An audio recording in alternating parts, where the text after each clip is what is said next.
સરકાર દ્વારા ટેકાના ભાવ જાહેર કરવા છતાં મગફળીની ખરીદીમાં અપનાવવામાં આવેલી મર્યાદિત નીતિના કારણે ખેડૂતોમાં ભારે અસંતોષ જોવા મળ્યો। આજરોજ કોંગ્રેસની આગેવાનીમાં ખેડૂતો મોટી સંખ્યામાં એકઠા થયા હતા અને 3 કલાકના ધરણા કરી પોતાનો રોષ વ્યક્ત કર્યો હતો। ખેડૂતોની મુખ્ય માંગણી એ છે કે સરકાર ટેકાના ભાવે પ્રતિ ખેડૂત ખરીદીની મર્યાદા વધારીને 200 મણ કરવી જોઈએ અને દિવાળીના તહેવારો પૂર્વે જ ખરીદી શરૂ કરીને ખેડૂતોને તેમના નાણાં પણ ચૂકવવા જોઈએ। કેન્દ્ર અને રાજ્ય સરકાર દ્વારા આ વર્ષે મગફળી માટે ટેકાના ભાવ ₹1456 પ્રતિ મણ જાહેર કરવામાં આવ્યા છે। જોકે સરકારી ખરીદીની ધીમી અને મર્યાદિત પ્રક્રિયાના કારણે ખેડૂતોને ખુલ્લા બજારમાં મગફળી વેચવા માટે મજબૂર થવું પડી રહ્યું છે। ખેડૂતોનો આક્ષેપ છે કે હાલમાં બજારમાં તેમની મગફળી માત્ર ₹800 થી 1000 પ્રતિ મણના ભાવે વેચાઈ રહી છે। આ ભાવો જાહેર કરાયેલા ટેકાના ભાવ કરતાં લગભગ 456 થી 656 ઓછા છે, જેના કારણે ખેડૂતોને પ્રતિ મણે મોટું નુકસાન વેઠવાનો વારો આવ્યો। જેને લઈને ખેડૂતોએ સરકાર પાસે ટેકાના ભાવે ખરીદી ઝડપી અને પૂરતા જથ્થામાં શરૂ કરવાની માંગ કરી।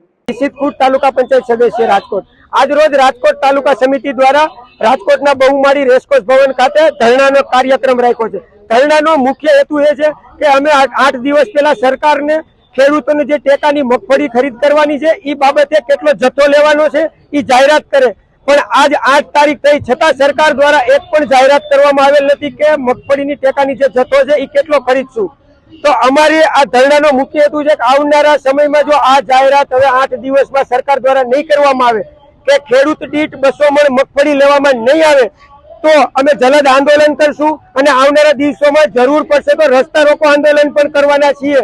આજે તમે જોઈ શકો છો કે સરકાર દ્વારા જો જીએસટી ઘટાડી અને દિવાળીની ભેટ જો વેપારીઓને આપી શકતું હોય તો ખેડૂતોને કેમ નહીં? કે આપણો દેશ એ ખેડૂત પ્રધાન દેશ છે, તો ખેડૂતો માટે આટલો અન્યાય કેમ? આ સરકાર દ્વારા આજે ટેકાની મગફળીનો જથ્થો નહીં જાહેરાત કરવું એ સમગ્ર ગુજરાતના ખેડૂતનું અપમાન છે।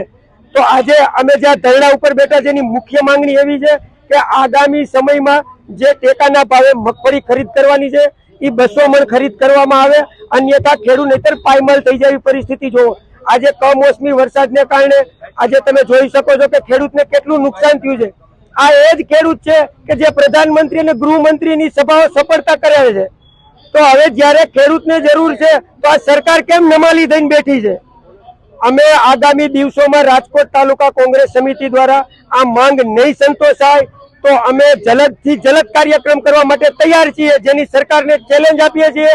આ અમારી હકની માંગણી છે, જો દેવામાં નહીં આવે તો અમે બાપ થઈને લેશું, એ સરકારને અમારી ચેતવણી છે।